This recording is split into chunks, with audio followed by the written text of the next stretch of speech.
fall of 2015, I decided to replace my final exam with a simulation.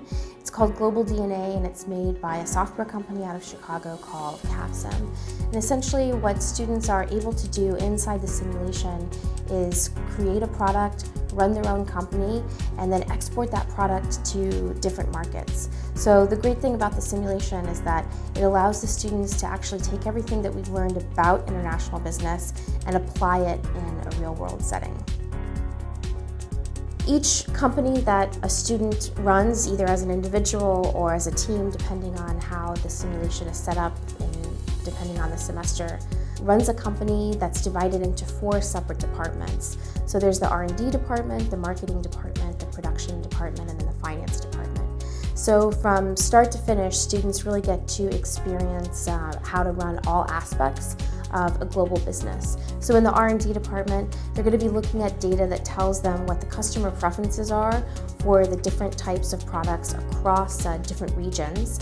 And the regions where the students have the option to export are the Americas, Europe, and Asia.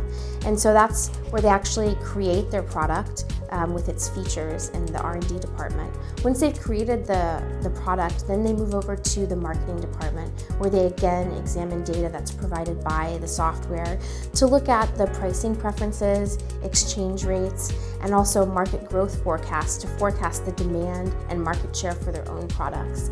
And that's where they also allocate money for advertising and promotion as well.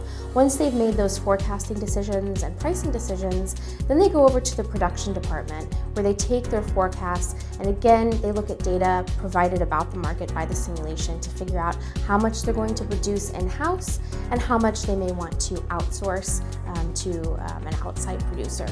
Once they've figured out how much they're going to produce, how much they're going to produce it, and what their material costs per unit are and their labor costs per unit are, then they'll go over to the finance department, make sure that they're in the black and not in the red, that they're not going to be getting any emergency loans, and they can do things like issue long-term debt or issue stock, or just take a look at their regional income statements and see where they may need to make improvements and go back to any of the other departments to make those changes to ensure that they're going to be a net profit in the coming rounds.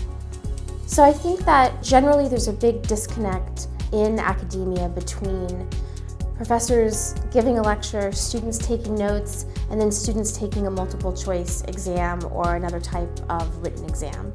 What I think that this type of technology allows us to do as educators is really connect the concepts with critical thinking and with actually using those concepts in the real world. So I really like the simulation because it allows students to be able to understand through a hands-on work how these concepts actually play out in the real world. And rather than just cramming for an exam and memorizing a concept, they're actually going to be learning the concept because they're doing it themselves as they go through the semester.